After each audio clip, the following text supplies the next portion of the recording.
Marie had gisteravond weer het grensken op bezoek. En wie de fles op tafel kwam, toen wordt het toch zo leuk. En bij de worstenbroodjes kwam het legel en de log. Toen zag Marie, ik gooi och tro, dit is me laat genoeg. Toen riep het mag de koer. Dat huurt al een toer. We zien nogal gek, we zien nogal gek. Ze kregen ons geen niet vandaan, nog niet met een stek. We zien nogal gek, we zien nogal gek. Kom gooi er nog wat tegenaan, want geld is toch maar trek.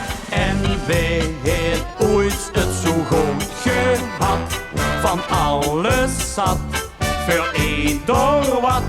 En wanneer blieft dit in maar vertrek, maar wie zit te vastgeplekt?